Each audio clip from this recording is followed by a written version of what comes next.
नमस्कार दोस्तों, आप देख रहे हैं शार्प मीडिया न्यूज और मैं हूं आपके साथ विवेक सिंह। आज हम बात करेंगे दिल्ली में हो रहे किसान आंदोलन की, जो पिछले 60 दिनों से लगातार किसान रोड पर धरने पर बैठे हुए हैं और सरकार उनकी मांगों को मानने के लिए राजी नहीं है। आखिर क्या है किसानों की मांग, किस बात की गारंटी वो चाहते हैं, हम आपको बताते हैं। हाल में ही सरकार ने 3 कृषि कानून, एक विधेयक पास किया है। जो किसान हैं उस विधेयक, उस कानून को वापस लेने के लिए अड़े हुए हैं। दूसरी मांग उनकी एमएसपी को लेकर के है कि न्यूनतम समर्थन मूल्य की गारंटी सरकार वैधिक रूप से दे। लेकिन सरकार न्यूनतम समर्थन मूल्य को मानने के लिए राजी है, लेकिन उसको कानूनी जामा पहनाने के लिए राजी नहीं है। न्यूनतम समर्थन मूल्य क्या है, यह हम आपको बताते हैं। न्यूनतम समर्थन मूल्य एमएसपी, जो किसान चाहते हैं किसी भी फसल को प्रचुर मात्रा में उत्पादन करने के लिए बहुत ही सहायक सिद्ध होती है। जब सरकार किसी भी फसल का न्यूनतम समर्थन मूल्य तय करती है तो किसान उसको अधिक से अधिक मात्रा में उपजाते हैं। जब से यह एमएसपी सरकार ने लागू करना शुरू किया था, तब से अपना देश सरप्लस उत्पादन वाला देश बन चुका है। सरप्लस क्या होता है? सरप्लस अपनी उपयोग से काफी ज्यादा मात्रा में किसी भी चीज का उत्पादन। इसी वजह से मार्केट में उस वस्तु की डिमांड कम है, इसीलिए सरकार को एमएसपी देने में किसानों को दिक्कत है। और यही हाल अपने देश में सरप्लस और भी खाद्यान्नों का है। गेहूं और धान ये एमएसपी का एक बहुत बड़ा हिस्सा रख लेते हैं। सरकार को विचार करने की जरूरत है, इनके लिए विश्व में नए बाजार तलाश करने की जरूरत है और किसानों में जागरूकता फैलाने की जरूरत है कि अपने देश में जो सरप्लस चीजें हैं, जो वेस्ट हो रही हैं या जिनका मूल्य हमें अच्छा नहीं मिल पा रहा, उनके स्थान पे उन चीजों का उत्पादन हम लोग करें जिनकी मार्केट में डिमांड है और विश्व बाजार में भी पूछ है।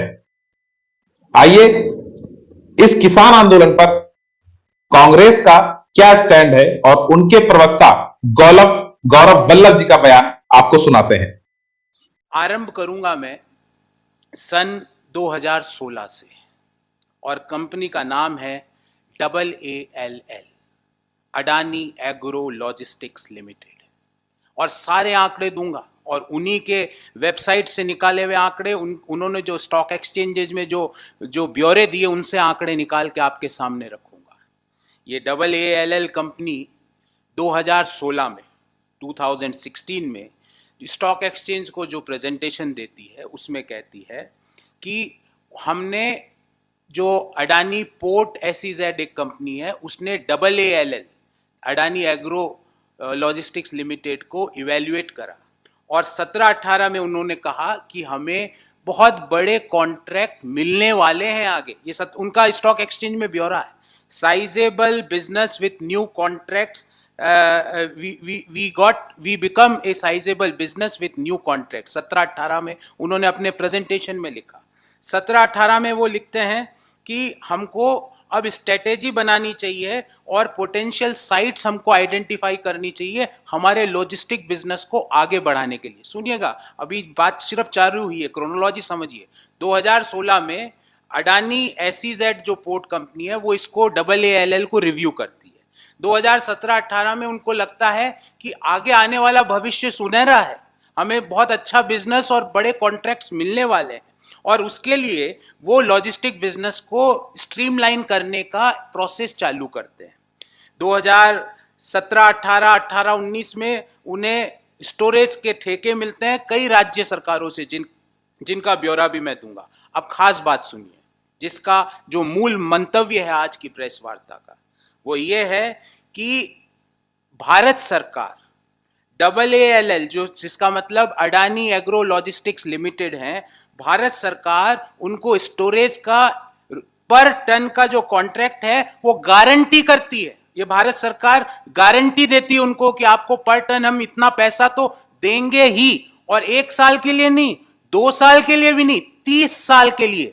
30 साल का कॉन्ट्रैक्ट भारत सरकार अडानी एग्रो लॉजिस्टिक्स लिमिटेड को गारंटी करके देती है कि हम आपसे इतना स्टोरेज आपने जो स्टोरेज बनाया उसका करेंगे ही। और ध्यान रहे, जो ये गारंटी का जो पैसा है ये प्रतिवर्ष इन्फ्लेशन के आधार पे बढ़ेगा भी।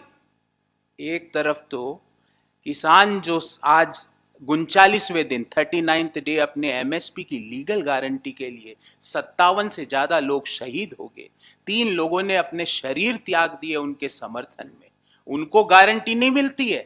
30 साल की गारंटी मिलती है AALL Adani agro logistics limited. तो सुना आपने कांग्रेसी प्रवक्ता गौरव वल्लभ जी का बयान। कांग्रेस का सीधा सा मानना है कि ये तीनों कृषि कानून देश के बड़े पूंजीपतियों को फायदा पहुंचाने के लिए है और भारतीय किसान से इसका कोई सरोकार नहीं है। अब देखना यह है कि सरकार झुकती है या किसान पीछे हटते हैं। फिलहाल तो किसान 26 जनवरी को ट्रैक्टर परेड की तैयारी कर रहे हैं और दिल्ली पुलिस को इसकी जिम्मेवारी केंद्र सरकार ने सौंपी है। हमारी खबरें अगर आपको अच्छी लगें तो हमारे चैनल को सब्सक्राइब जरूर कर लें और बेल आइकन को प्रेस करना ना भूलें। नमस्कार।